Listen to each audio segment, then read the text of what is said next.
நம்ம தேனி வளர்ப்பை என்ன பார்க்க போறோம்னு பார்த்தீங்கன்னா தேனி பெட்டிகளோட அமைப்பை வந்து பார்க்க போறோம். இதுதான் வந்து ஃபர்ஸ்ட் ஒரு தேனி பெட்டிகளோட அமைப்புங்க. ஃபர்ஸ்ட் ஸ்டெப்ல இருக்கிறது வந்து என்ன அப்படின்னு பார்த்தீங்கன்னா அடிப்பலகை. அதுக்கப்புறம் அதுக்கு மேலே இருக்கிறது இந்த பெரிய பாக்ஸ் வந்து ப்ரூட் சேம்பர், தமிழில் புழுவறை. அதுக்கு மேலே இருக்கிறது சூப்பர் சேம்பர், அதில் வந்து தமிழில் தேனறை. இதுக்கு மேலே இருக்கிறது மூடிங்க. அதுக்கப்புறம் ஃபர்ஸ்ட் இடத்துல நம்ம ஓப்பன் பண்ணக்கூடியது என்ன அப்படின்னு பார்த்தீங்கன்னா ப்ரூட் சேம்பர். அதாவது இதுதான் புழுவறை. நிறைய பேருக்கு இருக்கக்கூடிய சந்தேகம், இந்த புழுவறையில் வந்து எத்தனை சட்டங்கள் வைக்கலாம் அப்படின்னு சொல்லி கேட்டாங்க.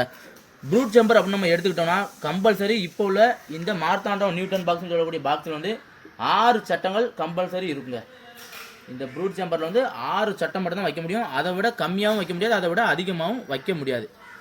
இந்த ப்ரூட் சேம்பரில் என்னென்னலாம் இருக்கும்னு பார்த்தீங்கன்னா 90% வேலைக்கார தேனீகள், 9% ஆண் தேனீகள், ஒரு கூட்டுக்கு ஒரே ஒரு ராணி தேனி மட்டும் இருக்கும். இந்த மாதிரி ப்ரூட் சேம்பர் இருக்கும்.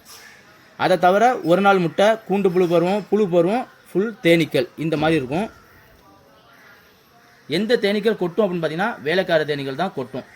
அதுக்கப்புறம் பார்த்தீங்கன்னா மேலே இருக்கக்கூடிய இந்த சூப்பர் சேம்பரில் நிறைய பேர் பண்ணக்கூடிய தப்பு என்ன அப்படின்னா தேனிப்பெட்டி வாங்கும்போது 5 சட்டங்கள் கொடுப்பாங்க. ஆனால் வைக்கும்போது வந்து பார்த்தீங்கன்னா 4 சட்டங்கள் மட்டும் தான் வைக்கணும், 5 சட்டங்கள் வைக்கக்கூடாது.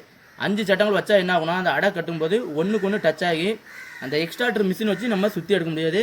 அதனால் சூப்பர் சேம்பரில் வந்து வைக்கும்போது யாராக இருந்தாலுமே 4 சட்டங்கள் வைங்க. இந்த மாதிரி இவ்வளோ கேப்பில் வந்து வச்சுருங்க. அடுத்த வீடியோவில் இதில் வந்து அடை நம்ம எப்படி கட் பண்ணி வைக்கிறோம் அப்படிங்கிறத வீடியோவில் அப்லோட் பண்ணலாம். நன்றி.